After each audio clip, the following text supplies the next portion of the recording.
আমি বলবো এখানে যারা জনগণ আছেন তাদের উদ্দেশ্যে একটা জোরে করতালি। 5 আগস্টের পর রাজনৈতিক পট পরিবর্তনের পর অনেকেই খোলস পাল্টাতে শুরু করেছে। অনেকেই রাজনৈতিক পরিচয় পরিবর্তন করে রাতারাতি হয়েছেন বিএনপি, জামায়াত বা এনসিপির নেতা।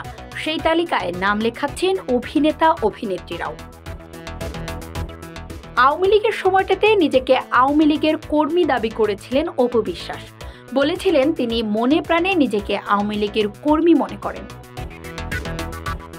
ঢালিউডের এক সময়ের জনপ্রিয় নায়িকা অপু বিশ্বাস আওয়ামী লীগের মনোনয়ন ফর্ম কেনার জন্য চেষ্টা করেছিলেন, যদিও তার সেই সংসদে বসা হয়নি, তবে জানিয়েছিলেন আওয়ামী লীগের প্রতি ভালোবাসার কথা।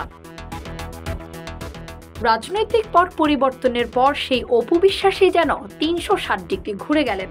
সম্প্রতি তিনি যোগ দিয়েছেন বিএনপির একটি সমাবেশে।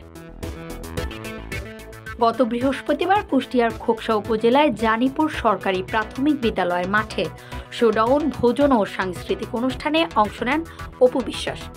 বিএনপির 47তম প্রতিষ্ঠা বার্ষিকী উপলক্ষে আয়োজিত এই সভায় অপু বিশ্বাসের সঙ্গে উপস্থিত ছিলেন অভিনেতা নীরব হোসেন। নীরব অপুকে আমন্ত্রণ জানান খোকসা পৌর বিএনপির সাবেক সাংগঠনিক সম্পাদক রিপন হোসেন। অপু বিশ্বাস ও নীরব যাচ্ছেন জেনে বিপুল সংখ্যক জনতা সেখানে হাজির হন।